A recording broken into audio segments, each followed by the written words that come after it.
meditation historically and what its greatest utility isn't to change the way you feel, but it's to become comfortable with however you feel.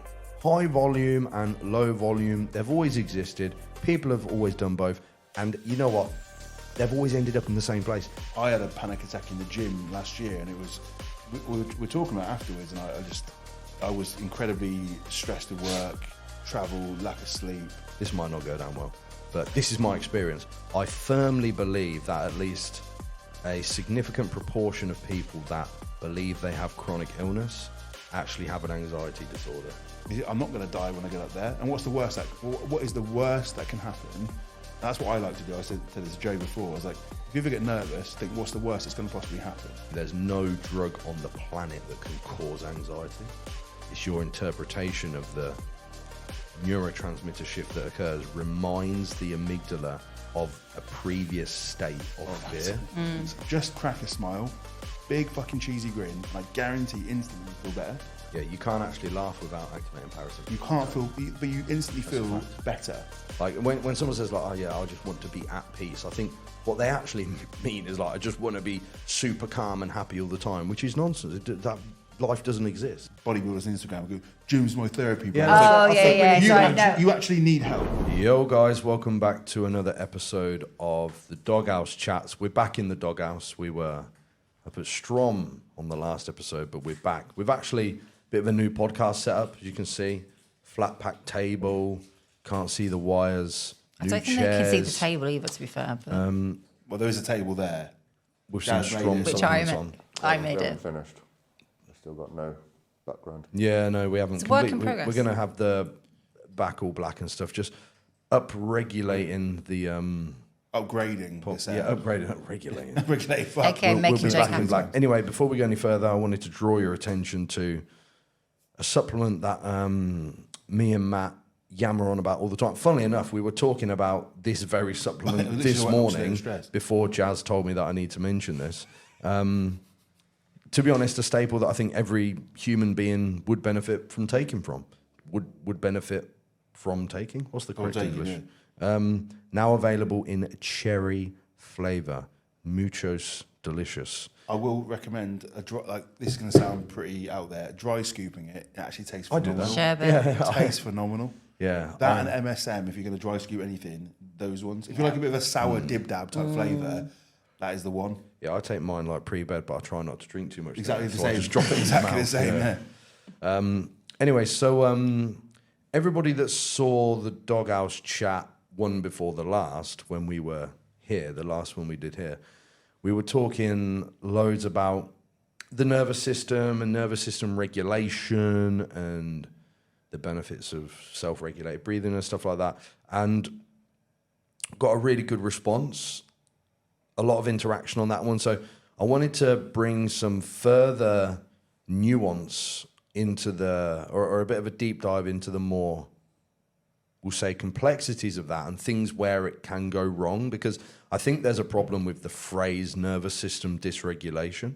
And if anybody's spent much time on Instagram looking at these things, you will end up being bombarded on your explore page like, your nervous system is dysregulated, here's why, or do these things to fix your nervous system dysregulation, do this emotional freedom tapping, do this vagus nerve reset. And it's quite sad in a way, because it's like fear-mongering that if you're feeling any level of stress or fear about an upcoming event, or you're apprehensive or whatever, you're in that like sensitized state, and you see these things and you're like, there's something wrong with me, you know, I need to tap myself in these places and stuff like that. There's no such thing as nervous system dysregulation as like a thing that can be wrong with you, like a pathology.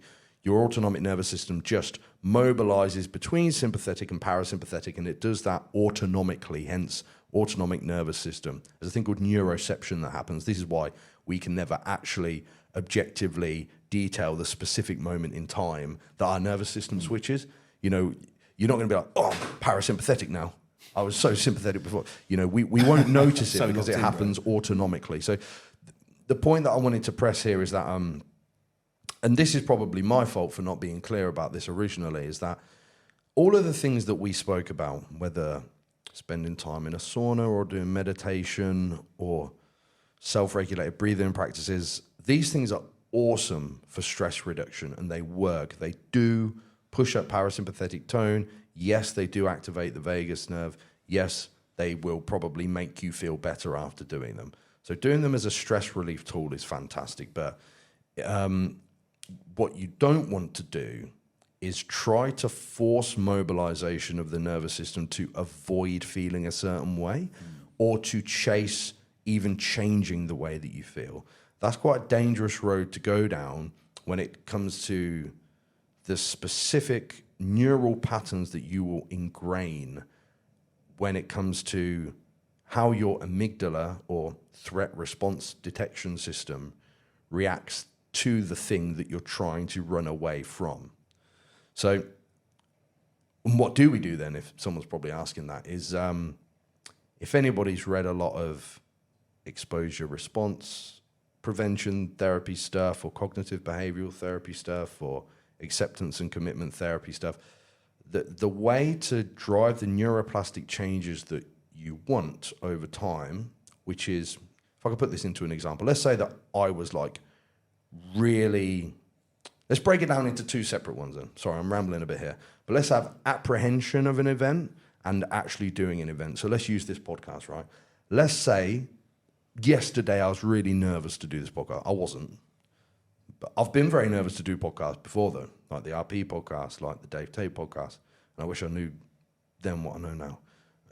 Let's say I was really apprehensive to doing that. This is where things like your meditation practice can be so useful. So not actually meditating, but what are we doing when we're meditating? I don't know if anybody watching this has ever read much like Tibetan Buddhist stuff. I think, especially in the Western world, I'm going into too many topics here. In the Western world, we've got this like blotted view of what peace is, or like what calm is, or what we meditate for. Meditation, historically, and what its greatest utility is, isn't to change the way you feel, but it's to become comfortable with however you feel. You know? Yeah, acceptance, which is the words that they've used in Buddhism. That's the terminology that Dr. Claire Weeks used, and then there's other terminologies like that Drew Lynn Salata uses surrender, or that Josh Fletcher uses willful tolerance. So it's ultimately being okay with however you feel. And meditation is an attention practice. If anybody goes on YouTube, you can search like attention-based training. What does this sound like? How many different sounds can you hear? The ability to engage in the present.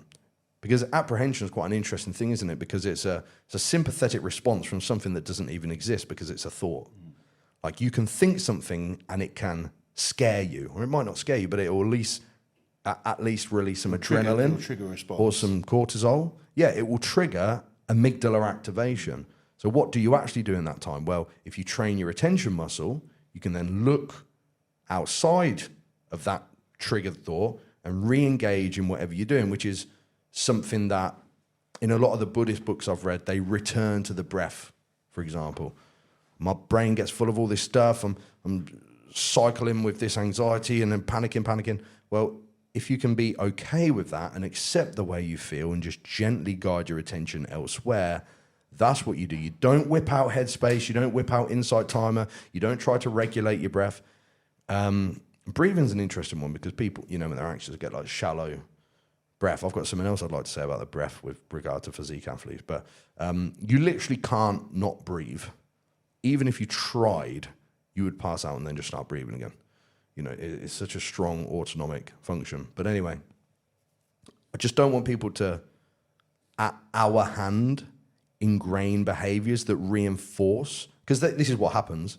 If something scares you and you calm yourself down, you show your amygdala that that thing is scary and it warrants calming down from, and the apprehension, anxiety, fear only gets worse via acceptance or willful tolerance or whatever you want to call it, going through that thing and showing your amygdala that actually there's no danger there, because our amygdala, I've heard it termed like the lizard brain, because it's so stupid and old. We can't tell it things. This is why like affirmations don't work. You know, you could be in the scariest situation ever and be like, I am safe. It does nothing. You have to demonstrate to your amygdala that there's no danger, which is just moving through it as if that fear didn't exist, not trying to regulate yourself out of it. So that was just a caution that I wanted to I think put on. To me, this kind of is endemic of the world that we live in, is we like to label stuff. And labeling's great in some regards because you can give something a name and then all of a sudden it's real. But by also giving it a name, you are making it real, which I think when you say, instead of I'm anxious, I have anxiety, or this thing then needs to be dealt with. And sometimes it just doesn't need to be actively dealt with. It can just be dealt with by doing. Yeah, that makes sense. I quite like, I've heard, again, shout out to Joshua Fletcher, who's a really interesting psychotherapist to follow the work of, where he puts a physiological explanation on the sensations that you experience. So like, you wouldn't call it a panic attack. You call it an adrenaline surge. Yeah. I am having a surge of adrenaline. That's the physiological mechanism. I understand that. I'm okay with that. I can let that happen and just go about my day as I would anyway, rather than retreating, rather than trying to regulate. And you're right, in today's society, is like, we bullishly try to change the way we feel constantly. And again, I mean, everyone just wants a peaceful life, don't they? Like, when someone says, like, oh yeah, I just want to be at peace, I think what they actually mean is, like, I just want to be super calm and happy all the time, which is nonsense. That life doesn't exist. Well, I think if you think that, you want a stressful life then. Yeah, what I think you actually want is just to be able to live as you are, which will be inclusive of stress and fear and happiness and sadness and whatever. But whatever happened, just being okay with it. I'm trying to remember the the monk. It was on. All I'm thinking on this stuff is, if you wanted to be, I don't know, say you wanted to be calm, right? I'll give myself as an example. I've done loads of public speaking now. So I used to be terrified of public speaking, like terrified of it. When I was at uni, I first realised at school when I got to do a presentation, I was like, oh my God, I like absolute terror response. And if you tried to avoid that feeling, where would I be? And the thought process at that point was, okay, avoid all public speaking. Then you think, well, if I future pace that out for the rest of my life, where does that put me? Constantly running. And that's not really a response. So what do you do instead? You just go, okay, I'm going to lean into this. So I made the decision that every single module I take at uni was going to involve a public speaking score. So I was like, right, I can't run away from this now. And I'm going to make sure that I just kind of deal with it. And I tried hitting the therapy, I tried all that stuff, and it didn't fucking work. What did work was just repeated exposure to that thing. Yeah, because you desensitize the amygdala over time. You get used to the fact that I didn't die, and actually this is all right. And you eventually get to the point where you start getting paid for it. And you're like, well, actually, I'm obviously all right. I've got enough proof now that I know I'm not going to die when I get up there. And what's the worst? What is the worst that can happen? And that's what I like to do. I said to this Joe before, I was like, if you ever get nervous, think, what's the worst that's going to possibly happen? And this helps some people, doesn't help others. Because I'll go on another tangent. I was paragliding. I went to What's the worst that can happen? Well, this is actually quite nice, because I was paragliding. I was doing this paragliding. I'm scared of heights, right? And I said, I just spoke to the guy. I said, how many have you done? 100,000, whatever. And I was like, okay, probably doesn't die today. But I thought, if he does die today, I'll be dead in 10 seconds. Like, I won't know. And so I was like calmly going through this thing, and some guy goes, oh mate, I'm scared of heights, how'd you deal with it? And I said, well, you'd be dead soon enough, so you wouldn't worry about it. Sorry, go on. He was looking at me like, you're nutter. But I think that's ultimately what it is like, I like to think, what's the worst that's going to happen? Well, I can deal with that, so that you can't avoid it. Just face it head on, and you'll kind of get to the point where it just becomes a nothing. Yeah, I'll play devil's advocate slightly, is that when you look at how the amygdala works, historically on an evolutionary biological basis, we need that amygdala to signal instantaneously. If I walk out of the gym now and there's a grizzly bear there, it needs to go bam, and it needs to make me run. And that means before the cognitive brain can have an opportunity to register what's even going on. And that's an important point to note, is that the amygdala works first under a sign of threat, so that you can't be rational, you can't be cognitive. So if somebody has a disordered level of fear or anxiety or whatnot, they won't be able to tell themselves what's the worst that can happen because there is no cognition. They will have an unbreakable, an unmovable desire to run, flee. You can't think, you know, but if you can just tolerate that, you don't have to like it. This is where some people have a problem with the word acceptance, because accepting something, I think, comes with a connotation that, like, you're okay with it. You don't even have to be okay with it. You can absolutely hate it if you want, as long as you can, I hesitate to say relax into it, but this is a key point in the literature as well. When you look at some of, like, clinical outcomes for OCD therapy, where they use exposure response prevention, is there's a difference between tolerating it and willfully tolerating it. Just tolerating it and just grinding yourself through the things that scare you, unfortunately, will not remove the fear or the anxiety. You have to learn to lean into it and allow it to be willfully, for your amygdala to recognize that there is no threat. Because if I'm scared of this podcast and I'm sat here gritting my teeth and just like getting through it, I won't desensitize to it still, because I'm still initiating that signal that there's a problem. So, and this goes for everything in bodybuilding, like supplements, especially nootropics, especially. You want to just be careful with the state shifts you're trying to create. You know, imagine you take saffron and you have the best work day ever, and you think, that's saffron, it's got to be that saffron, I need to keep taking that saffron. And then you stop taking the saffron, it's like, oh no, I can't even work now. You know, that's by no mechanism of the drug, that's just how interesting neuroplasticity is. Like, essentially the story that we tell ourselves about the world that we live in. You've created Pavlov's dogs with a supplement. Well, Pavlov was one of the first that I've ever seen that kind of started the roll into the ERP stuff, which is super interesting. Well, I guess we made progress when you got your blood done. I actually was able to look at your arm with the needle in 3 times.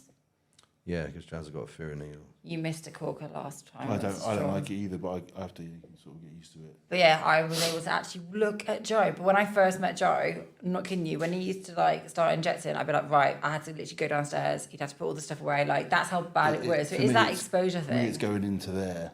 I don't mind if someone's giving me something, but if you're trying to take something out, I've got a problem. That's definitely what I've got to. But that exposure thing is definitely one that is helpful. But yeah, the other thing you mentioned as well, Matt, is like, I can't believe you just said that you had like fear of public speaking, because I looked at you and I'm like, oh my god, this guy's like sick at it. It makes me laugh. People say you're a natural. I was like, no. That's the thing. People think. I think that's what puts people off from like not getting more confident with it, because they think that like, oh, it's just like a natural thing. People think that with me. I'm just like, no. That's not how it works. Tell you what happens with public speaking as well, and something else. I'll like issue another warning. I don't want to scare anybody, but there's a terminology used by, I think it was first coined by Dr. Claire Weeks, God rest her soul. If anybody wants some incredible reading, check out. In fact, she's got a book called Self-Help for Your Nerves. It's an old book, but it's the foundation by which psychotherapy of anxiety or OCD or fear extinction and things like that rests on today, of primary and secondary fear. I think we spoke about this before. So primary fear, and you can, this is how new fears are born, really. So let's say I've got no fear of public speaking, let's say, which I don't really. And I'm public speaking, whatever, I'm doing seminars, all is good. And then one week I got a seminar, but I have like a really stressful week. So like allostatic load is peaked, maybe like some crazy stuff happening, poor night's sleep, maybe I drink too much coffee that morning, and I get up in front of people and bam, riddled with anxiety or something, or God forbid, have like a panic attack or something. All right? It had nothing to do with the event. Everybody will have a, pretty much, I mean, statistically, most people will have a panic attack at some point in their life. Now, and it's never to do with the thing that you're doing at the time, or very rarely. Do the state you're going in, overly stressed, underslept, whatever. And then where this warning comes is, so primary fear would be of public speaking, which you haven't got, but you have the panic attack. Secondary fear would be the fear of the anxiety itself, the fear of the fear. And this is where people get into disordered territory, because then you'll tell yourself, oh, I had that reaction from public speaking. And then maybe a few days later, you'll be in the shops, bam, you have another one. Oh no, it must just be being outside, must be seeing people. And then this is how agoraphobia is born, and this is how like monophobia is born, and things like that. Excuse me, just be careful. Shit away. Careful of that fear cycle and understanding what primary and secondary fear is, and the why, like the biological and physiological mechanisms as to how these things are born out, because it spirals down very quickly. Well, we had this when I had a panic attack in the gym last year, and it was, we were talking about it afterwards, and I was incredibly stressed at work, travel, lack of sleep, burnout, to coin a phrase, and I was in the middle of I finished a heavy set of leg press, and my heart rate started racing. I started having a panic attack, and I identified straight away. I'm not dying. I'm having a panic attack, but it feels horrible. And for the next kind of week, everywhere I went somewhere, I was like having like a minor thing, and I was like, well, this is pretty shit. But my logic with it is always like, I can feel how I'm feeling in the moment. I feel terrible, but again, what's the, like, where does this end up? Like you say, this ends up with not leaving the house. This ends up with a smaller comfort zone. Yeah. And I'm not trying to be David Goggins or anything like that. Like, he's going to carry the boat, but you have to kind of fight it. You're like, this is fine just to feel this way. It's not going to last. Yeah, and where people mess up is, especially like, I would say people with like high intelligence, really logical, rational people is, and this is so counterintuitive to like the human condition, but looking for the reason why. Yeah. It must be that pre-workout, I need to cut out caffeine. Now you've got a fear for caffeine and coffee. Every time you have a coffee, you think you're going to have a panic attack. Yeah, so you stop drinking coffee, but then you have one anyway, and you go, no, it must be this new supplement I'm taking. Or it must be this thing or this thing. And because this is how the amygdala works, it latches onto things. And OCD is so interesting because it is like a branch of an anxiety disorder. Or even intrusive thoughts are interesting because the amygdala latches on to just any random nonsense. Like a common one is like, my partner must be poisoning me. But they don't actually think... That's a common thing. Yeah, but they don't actually think their partner is poisoning them. Typically, they fear that they will believe that their partner is poisoning them. They fear that they're going to go psychotic. They fear that they're going to lose control, which is a terrifying place to be. But this is what a desperate... Because your amygdala needs to know why. This is the threat response detection. This is how people get hyper-awareness, how people develop misophonia. You know, we've got a friend, I won't say her name, with certain music triggers an anxiety response. Certain sounds, people chewing, the way things feel. The temperature is a common one because the amygdala needs an explanation as to why, and it will go to any measure. And really, there is no explanation. And the only thing you can do is be okay with it telling you all this stuff. Like, I heard somebody describe it as like having a naughty kid in the back of the car. Like, you can be there, you can shout all you want, but I just need to focus on the road. I do think like this generation is probably like the most aware of a lot of different things. They're probably the most like educated, like mental health stuff, but at the same time, because everyone is so aware, I do wonder whether it's making people more on edge and like thinking it's something. Like you just mentioned about like people talking more about like your nervous system, but actually like it's called hyper awareness. But I do think like that social media thing is probably that's precisely what I wanted to kick this one off with saying is like careful what you explore page. What you know what I use on the explore page a lot? Not interested. Do it all the time. As soon as I see that your nervous system, no, not interested. You can actually reset your algorithm now. Can you? Instagram, yeah. I want Joe's algorithm. It's like bunnies and cute dogs. Yeah, see, but I've taken a while to curate that. I just I mute anything I don't want to see, and I put not interested. My Instagram feed is filled of the Office skits, Ricky Gervais reactions, and kitten videos. Kittens. I'm gonna get me and Amy are gonna get a cat. I was talking to Rosie about this the other day because this might not go down well, but this is my experience. I firmly believe that at least a significant proportion of people that believe they have chronic illness actually have an anxiety disorder. 100%. Mast cell activation syndrome, histamine intolerance, POTS, chronic fatigue syndrome. It's not me saying these things don't exist. They do, especially things like mast cell activation syndrome. There's like biological assessments you can have for that, and histamine intolerance. It happens, but I think most of these people are actually, that's amygdala latching, because also you can placebo yourself into, right, if I eat a low histamine diet, my anxiety is going to drop. And you believe it, you eat a low histamine diet, your anxiety drops, cool. But now you can never drink coffee or eat dark chocolate or eat a citrus fruit again, you know? And you're terrified at the sight of a pineapple. I don't mean to be too jovial there because it's a serious thing, but, you know, when actually your amygdala just found an explanation. You're just stressed, bro. And it was sufficient, and you went through it that way. I think a lot, we were chatting obviously before we come in here. This is the easiest thing to say and the hardest thing to do is we all just need to let go a little bit. And I use the expression of hold on lightly. Like you. That's a Claire Weeks term. Loosen your grip on it. Is it? Yeah. I've obviously got it from somewhere, but we all kind of go through, and in like fitness and stress management, all these things is we're like, I'm going to hold on to something. It's like, I'm going to control this thing and it's going to work for me. When in reality, we just need to like hold it really lightly, and we're like, yeah, it might be all right. Yeah, control is the key. Yeah. Control, because like Claire Weeks, where she says loosen your grip on your fear, where it's like acceptance is the first step. So accepting that it's going to be there and you can't control it, being okay with that. And she says floating.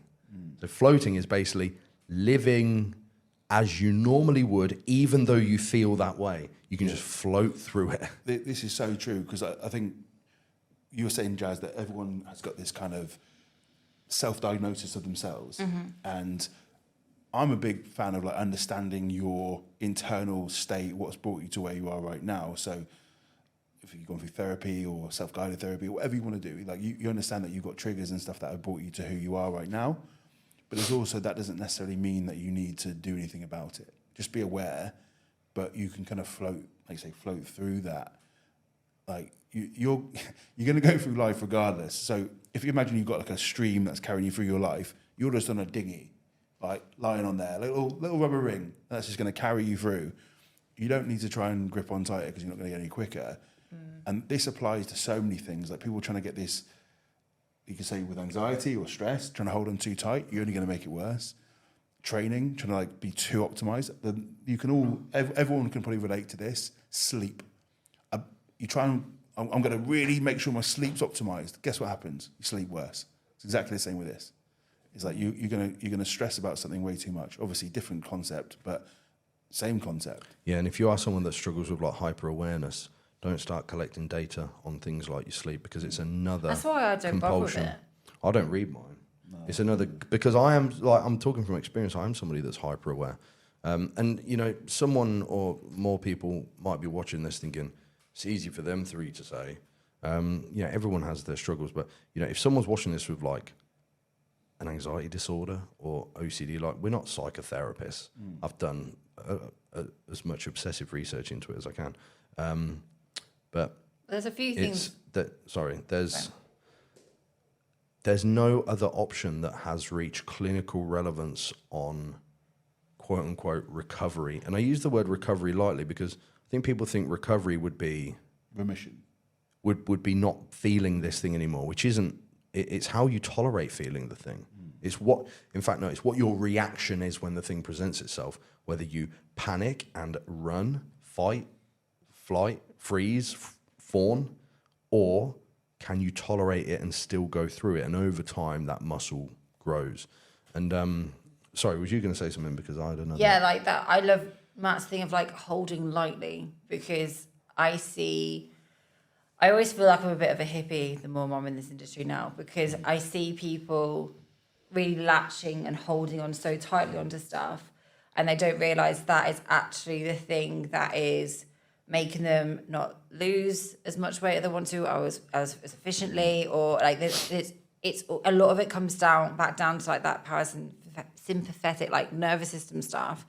And for me, the moment I feel like everything clicked for me is when I started just literally holding things lightly in the bodybuilding sense. And I was like, this actually is not that stressful. And when something did occur, I wasn't in an absolute frenzy. And like, this is my thing sometimes, this is my own opinion, with So like, I was like speaking to some of the compact girls at Mel's place like a few weeks ago. Like some of us are like, do you know what? The thought of having to track every single thing and having all these sheets, like it's just too much for them. Like it's too overwhelming, and it starts to incur like this over focus, over like stressful response. Whereas I'm not gonna lie, and Joe's gonna hate me, but like when we do preps, I literally look at those columns and I just go, right, that's going to stress me out if I overanalyze it. That's going to stress me out. Okay, I need to hold on tighter to this column, but this column I need to hold on to a little bit lighter because it's going to make me probably the best that I can be without pushing me into that constant hyper-awareness state in every single element. And I think that actually mentally gets really, really exhausting. Yeah, I think it's funny when you said, Joe, then you said it's easy for you guys, but like you say, you've kind of dealt with that. I've dealt with a ton of anxiety. Joe, you have as well. It's like, well, we're speaking of this not from an expert perspective, but everyone in the world's had to deal with anxiety. And without putting a personal spin on it, I can only speak for what the research shows as well. And acceptance-based therapy trumps anything else by absolute spades. And another thing to mention regarding like the fear extinction stuff, because somebody asked a question on Instagram to me off of the last video, like, oh, have you seen the new research diaries on fear extinction and the new drugs that are going to come out eventually? And I've seen some of them, like HDAC inhibitors, and they're like mildly interesting to me, but philosophically, I don't know how I feel about, because for the first time in history, we're in a position where pharmaceuticals are actually vastly altering our experience of life itself. And when I reflect on like the hardest times of my life, the most anxious times of my life, whatever they are, you know, at the time, it was like the worst degree of suffering I've ever been exposed to in my life. But when I think about the lessons that I learned about self-compassion, about resilience, or about any of the things that we're talking about today, funnily enough, I am grateful. And that seems to be my experience of following people's anecdotes that do have the highest level of disordered anxiety as well. I think there's a level of hormesis that we need, and it's you need a stimulus to adapt from, and if you're constantly ridding yourself of a stimulus, then you can't adapt. Yeah, if we could just extinct fear, there would be so many important things that make up a personality And a human experience. Yeah, your experience. It's all a part of life. What does Mike Tyson say? You can't love life and what is it? That quote. I was trying to remember. He was saying something about life being amazing, and then you got to take life on life's terms, which I suppose is true. Have you watched Inside? Yes, the cartoon. Yeah, and it has like all the things. Do you watch yeah. Inside 2? No, Inside 2 has anxiety. Really? And honestly, I watched that when we were flying, and I was like, my mind, I said, Joe, this is such a good film. Because you know when you watch a film, you're thinking, oh, it's going to be for kids. And I'm like, that was smartly creative. But that really film is so good to like make you understand how like anxiety is good at a certain level, but when it overrides, it actually like flips the other way. Yeah, I definitely recommend Inside 2. It was awesome. I always think of this stuff a little bit like oxidative stress. A little bit, good. Yeah. Not too much, not good. Yeah. And you sort of go... Bad shit happens when it's too much for too long. Yeah, and how... A lot of these things help with regulation and things like that, but sometimes it's just got to fucking ride the wave. One thing to mention about...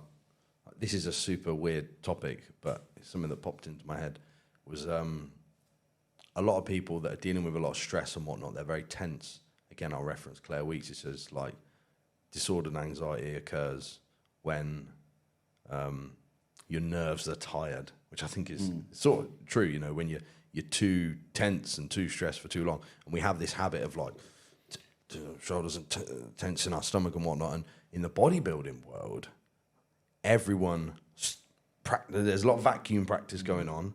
There's a lot of midsection, keep that midsection tight. And there certainly is some dysregulation that comes chronically over time with poor breathing mechanics. Yeah. It's like your chest shouldn't be... Have you ever watched a baby breathe? No. So when a baby breathes, it's just big Buddha belly look, yeah? And if you're breathing properly, you will look like a slob. But no problem. You should be breathing into the bottom of your belly, filling your belly. I'm so your bad at chest should not move. good practice is one hand on the chest, one hand on the belly. I'm always breathing here, which is Yeah, so so bad I at can me. actually do that, yeah. Yeah, so Good. I somewhat compulsively, to be honest, practice like deep belly breathing, and don't really give a fuck how I look. But if you're one of those people I would- that's always holding their abs tight and trying to, but you're feeling stressed and whatnot, I would recommend just trying to deep belly breathe as often as possible. Because when I started doing it, it was quite hard. Is when I started practicing meditation. But now it's so autonomic for me to breathe deep. Do you remember, like, quite often we've said, like, I take one breath for every, like, 3 or 4 of yours. Yeah. With a really slow exhale, only into the belly. Well, think about people who wear waist trainers. Think about the impact that would have if they're literally their stomach is so like tightened up, they're not going to be able to breathe through it. And then the posing, like if a bikini girl is doing waist training and then doing the posing, like that's going to obviously drive some sort of stress as long response. as you don't do it compulsively, try to just relax your jaw, relax your traps, and breathe deep into your belly. Jaw is when I always, whenever they say relax jaw, I'm like, oh damn, I don't realise how much I'm tensing my jaw. Yeah, which is tongue so on the roof weird. of the mouth, just let the jaw relax. What I often do is, I do work blocks like the old Pomodoro method. And so I'll do 3, 4 check-ins or whatever. And by the time I've done all of those, because, like workplace apnea is a real thing. They call it email apnea or something like that. What's that? It's like it's when you're working and concentrating on something and you stop breathing properly. So Yeah, I do that's this me. quite bad and I'm tensed up and I'm like, on all these check-ins. I'll come out here in the garden and just slowly walk and really deep breath, try and relax my shoulders, just thinking about birds I can hear or whatever, just take them out, and then come back. And my check-ins are almost so much better. Do you know what the biggest ROI I've ever found is? State, probably. No, just fucking smile. Yeah. Like, it sounds so stupid. If you like, the problem we've got in the world, and I'm as guilty as this as anyone, is you, especially if you're someone like myself who's a bit of an optimizer, you end up, even though I know I should hold on lightly, you hold on tighter and tighter as the day goes on. And then you end up kind of losing the enjoyment of the reason that you're actually doing it in the first place. But if you just kind of, sometimes, and I'll notice it, and I've started doing this before I do a podcast, because sometimes I used to get nervous or public speaking. Now I'm just like, this is actually quite fun. Yeah. And this the sheer, and I challenge everyone to do it and not feel better. Just crack a smile, big fucking cheesy grin, and I guarantee instantly you'll feel better. Yeah, you can't actually laugh without activating parasympathetic. You can't feel, but you instantly That's a feel fact. better. Smile and wave. Like you just go, big Just fucking smile. grin, Yeah. and you'll feel instantly better in anything that you do. And it's like, I think, as an example, a lot of the stuff that we're worried about, it's irrelevant. Yeah. If you look at when parasympathetic tone is activated, when you're laughing, one, so smiling's a good one. When you're social, Yeah. as well. So that's why we did that video on why friendship's so important on the last Doghouse chat. It's like, let's say, I have this all the time. I had this yesterday. I was like I can't even fucking remember what I was stressed about. Stressed and panicky about something. Do you remember I was like pacing around the house before jiu-jitsu? Jake, if you ever come home from jiu-jitsu not in a better mood? Most of the time I come back in a better mood. Depends how bad I've been beaten up. It's always like, But even then, it's better. Unless what was I Rick has thinking? got you up. What was I thinking about?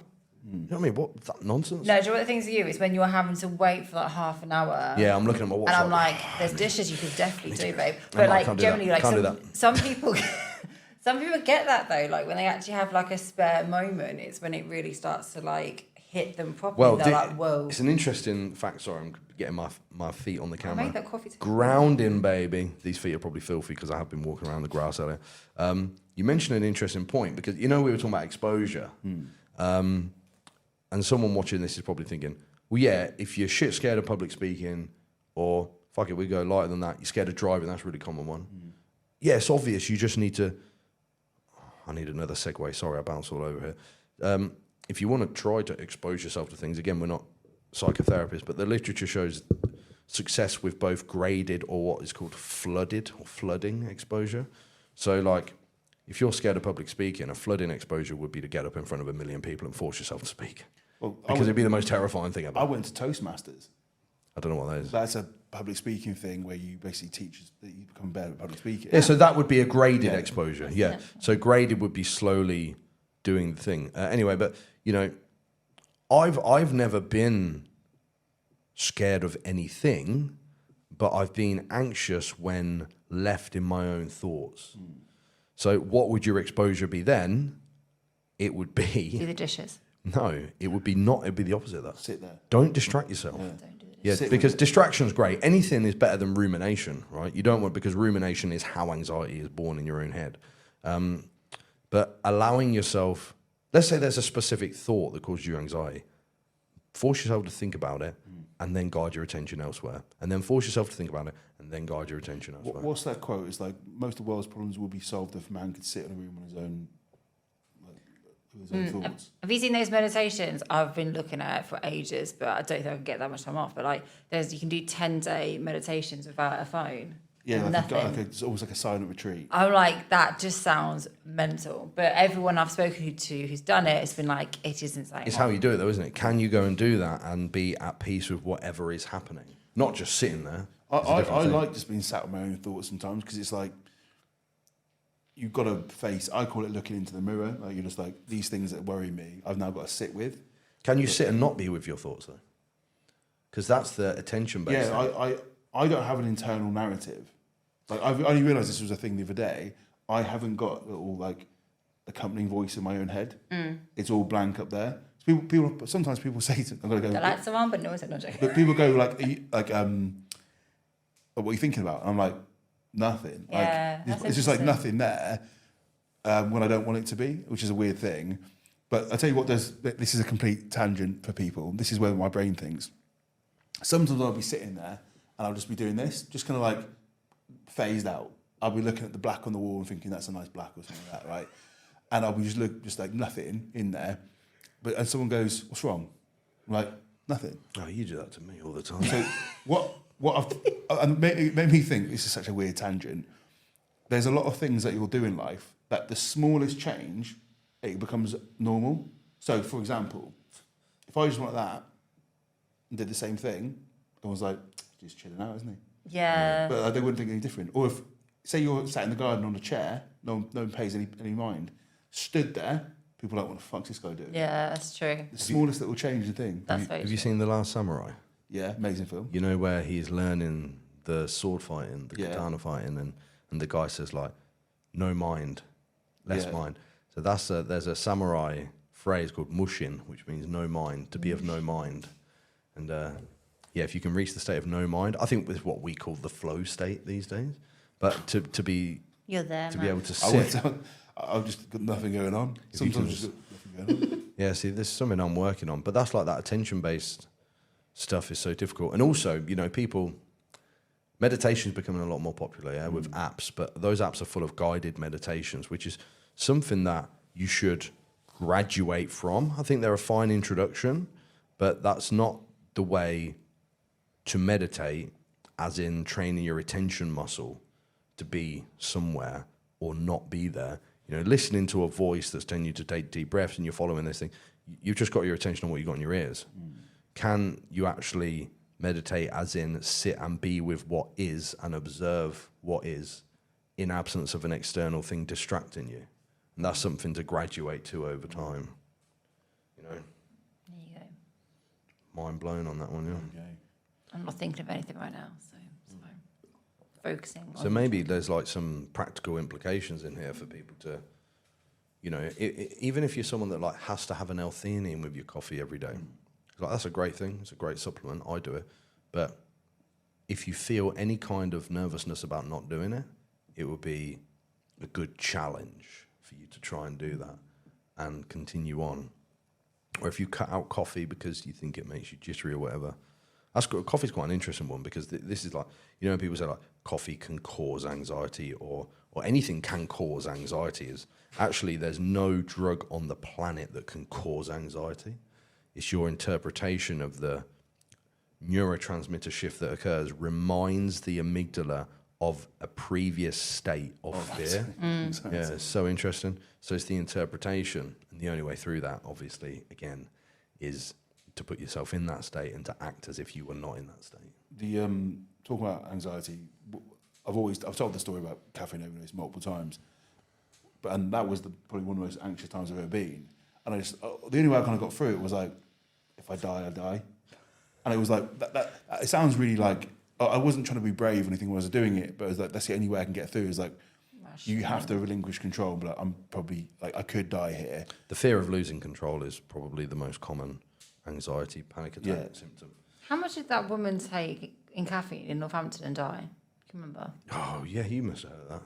I think it was 30 grams or something. Well, they did that in the university study. They meant to give him, I think, 3 grams of caffeine as an overdose. They ended up giving him 30. Luckily, no one died. Well, that was a massive... She'd hit the news and everything, this woman. Poor woman, literally. Yeah, I think she bought it from bulk powders or something. Yeah. That's what Caffeine anhydrous. Yeah, that's why they stopped selling it, because there's people like me. Fucking idiots.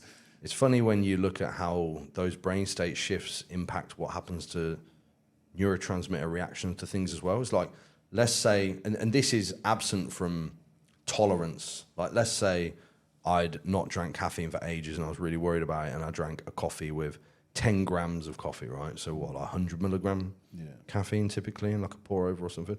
Is like, I would probably drink that and think, it's not talking for myself, this is an explanation, be like, oh my God, this stimulant impact is like really high. But then over time, in absence of tolerance, just because the desensitization to the fear response comes down, actually, and you see what the caffeine in and of itself does, is not that, you know, so it's so interesting. So what's the tired but wired thing that I keep talking about then? What is that from a parasympathetic? Well, that would,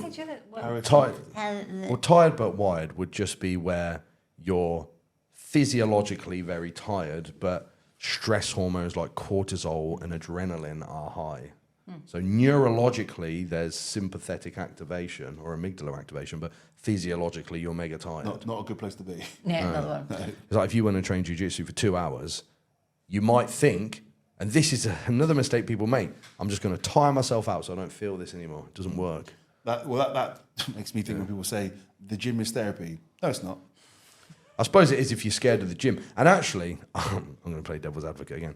There are people that have somatic anxiety disorders where they fear their heart going above a certain beats per minute, or they fear their temperature changing. So the gym certainly could be therapy there, because it's like a training ground. It's like, I'm going to let my heart rate escalate. Well, yeah, I'm going to let myself sweat. I got nervous about that after my AF when I see my heart rate rising to a certain level.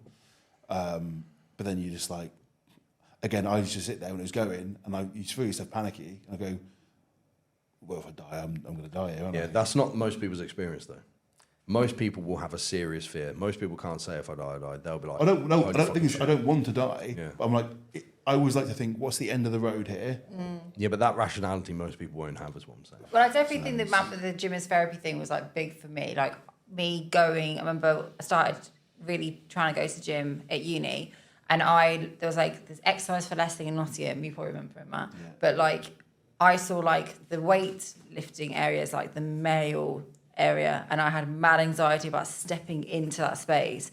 And same thing with the exposure thing. I had to literally just step into it, not even go and do any exercises, and then walk away. Then next time, okay, I'm going to step in, I'm going to do a dumbbell curl, just one set and walk out. So like, I definitely get your point of like it being therapy, because I definitely exposed myself. I'm talking about mainly when, do you know when you see like, I'm taking the piss now, but you see like bodybuilders on Instagram go, gym's my therapy. Bro. Yeah. You actually need help. Yeah, I see what you're pointing at. I think we need to be careful of the language that we use as well. Is like, let's say we say the gym is therapy because, you know, I had anxiety about, like you said, going in the male-dominated area or whatever. It's like, for some people, that anxiety of going into the gym will be derealization, heart rate at 170, extreme panic, extreme fear, pouring with sweat, every fibre in their being telling them to go home.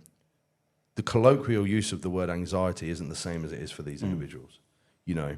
So it does annoy me a little bit when I see people write like, there was a jokey post this week, and I know you just said this, Matt, but in all due respect to this individual, it was like, stop saying the gym is therapy. And it's like, it's very easy for somebody that doesn't have an anxiety disorder relevant to being in the gym to say things like that. Actually, for some person, their heart rate rising, or being in a public place, or not being close to an exit, or whatever it may be, is terrifying, more scared than this person has probably ever been in their whole life. You know, or like misophonia, like we said, the music that they play in the gym might send them into absolute panic that has them throwing up and all sorts, you know. So shut the fuck up, basically, people that say things like that. You don't know anybody else's interpretation of an experience. And for some fucking brave person that feels that way, that gets into the gym and is courageous enough to do that, I applaud you.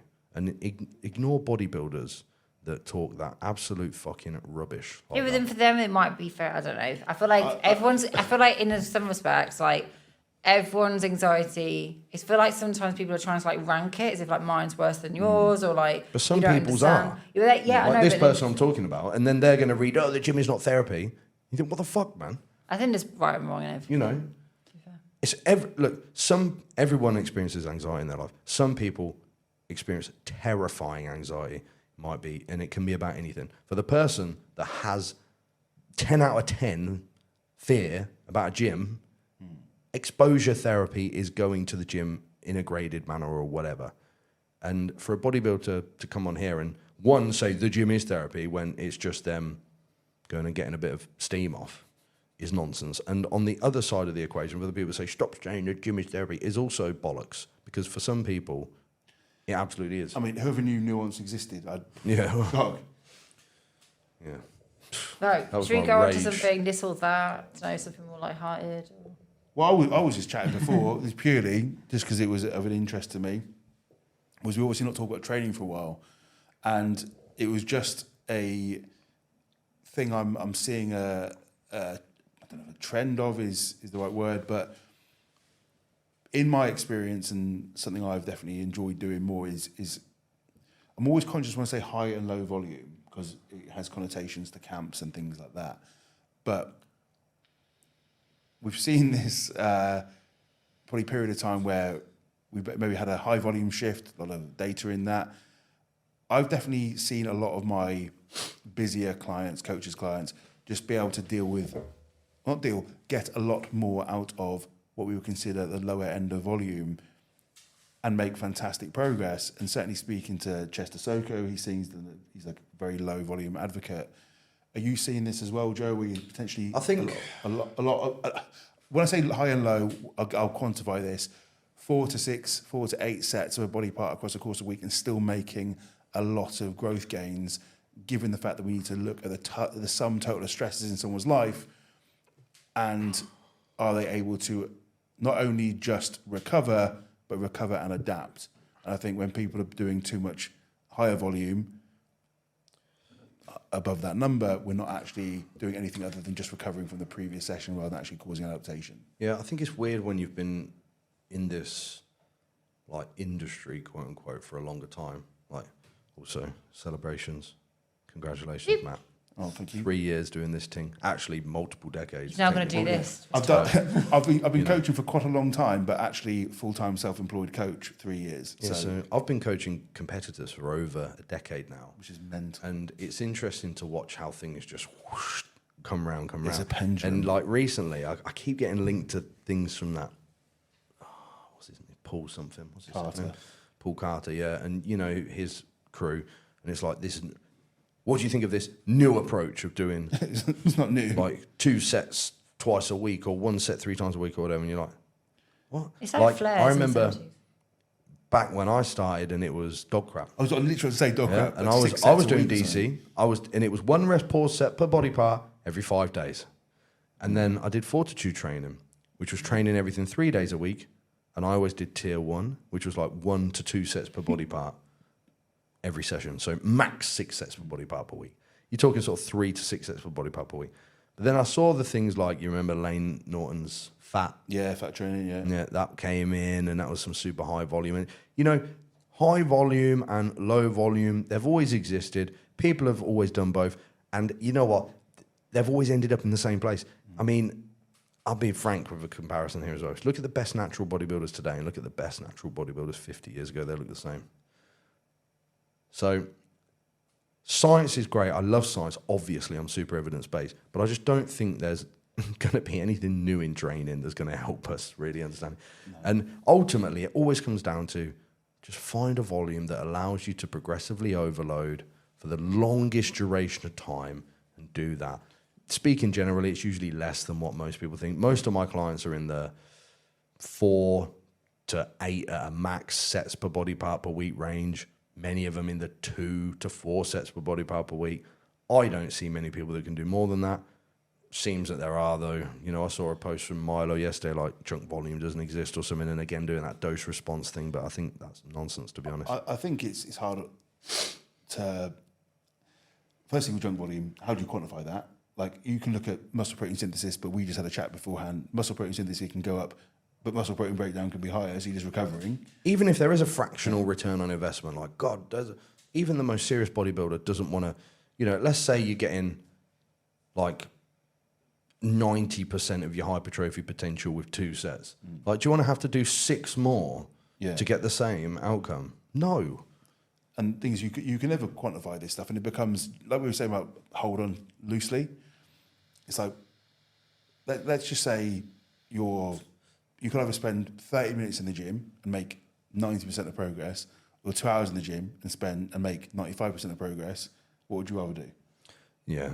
I think the practical recommendation still, based on what I've learnt from the evidence and reading it with a keen eye on who the participants are and how long they were and whatnot, and then referencing that to the hundreds and hundreds of especially enhanced guys that I've coached over the years. Start at like 2 sets per body part per session, twice a week, and auto-regulate it. You can go up, you can go down, whatever. I still think the best answer is do as much as you can recover from. But I think what you can recover is I'll put that into, like, someone like me, I train jiu-jitsu 5 days a week and I'm on TRT. I can do 4 sets a week on the upper body and 2 sets a week on the lower body. Any more than that, and I'm regressing.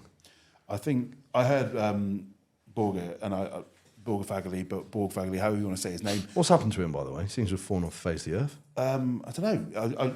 I've not seen. He's still on his private school group. Oh, is he? Oh, okay. Yeah, he's still on that. But he said, for me, 10 years ago, 2 to 3 sets per body part per session, 2 to 3 times a week.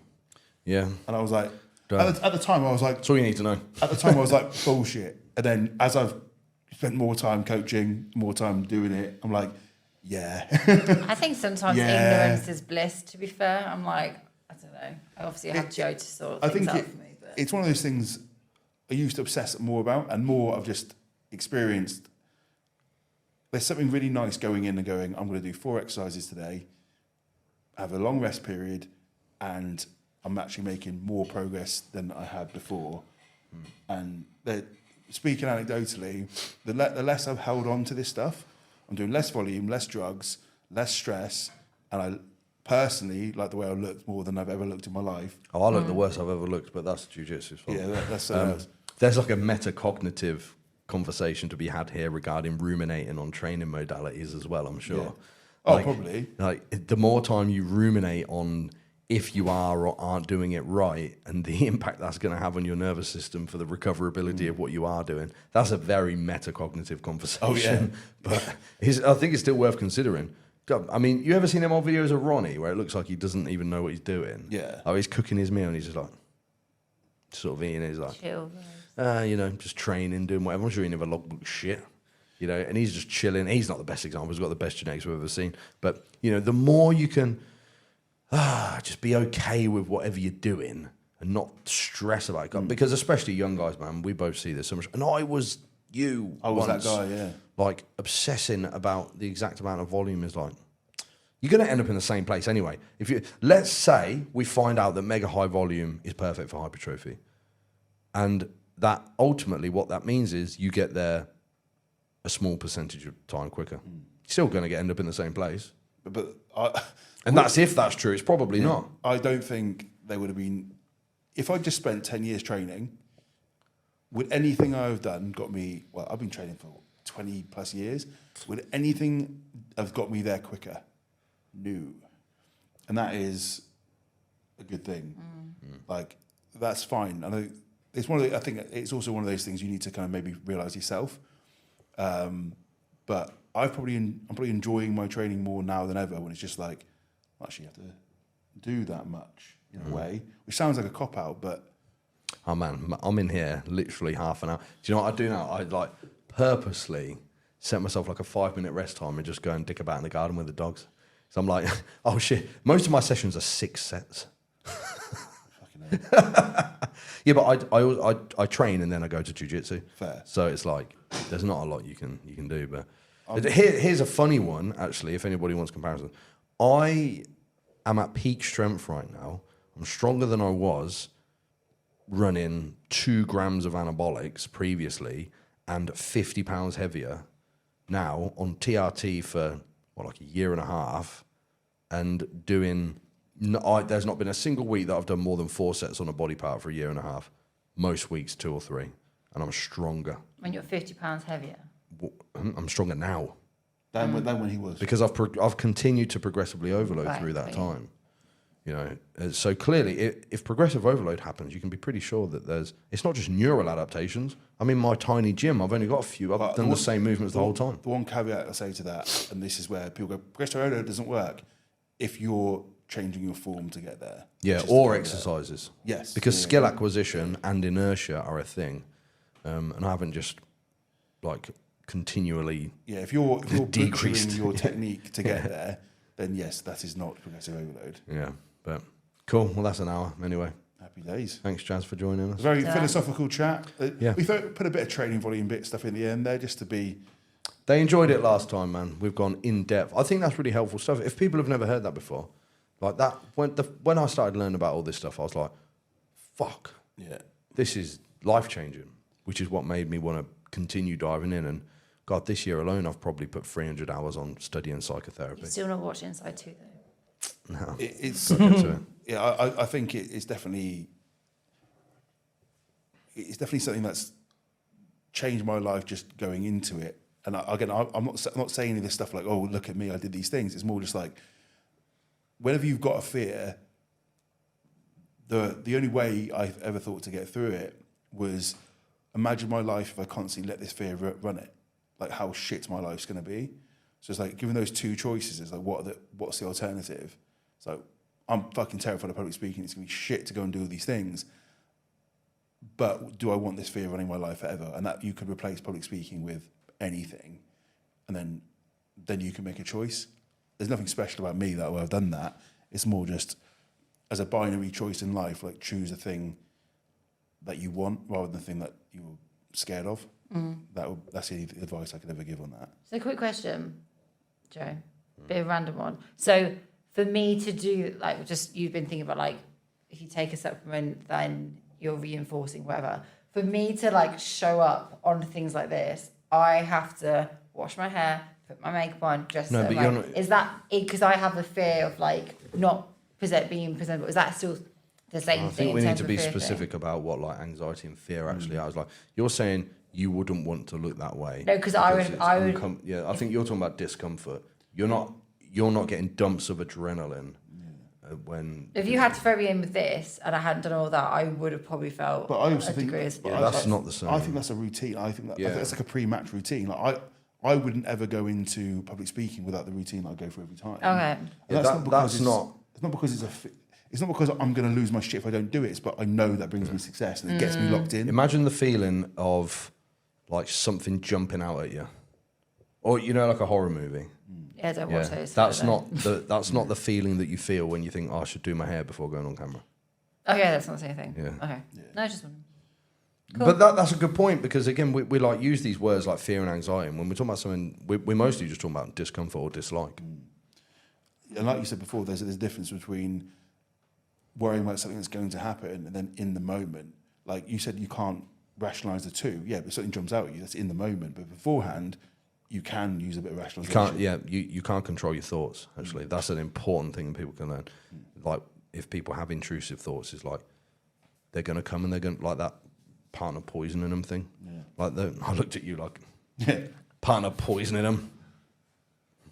Help. Did you check that coffee this morning? It's like, you can't actually help. You can't stop those thoughts. They're going to come anyway. Yeah. And that's like recovery, because intrusive thoughts like a OCD, a very typical OCD pathology, like learning to just let them like float by, like that Buddhist term, like leaves on a river. Let them go by. Anyway, on that one, thanks for watching, guys. Please like, share, comment, and subscribe, and buy loads of Strom stuff. Code Physique for free shipping. Have we? Is it? Yeah. I didn't know Code that. Physique for free shipping. Oh, there you go. I didn't know that. There you go. No, They do now. We're such bad athletes. Code Physique for free shipping. We, by the way, just to be clear, we make no money off that. That's just to show Rick we support them. We just don't have to spend money. Yeah. I suppose it's the same thing. Anyway, yeah, thanks. Peace out, guys.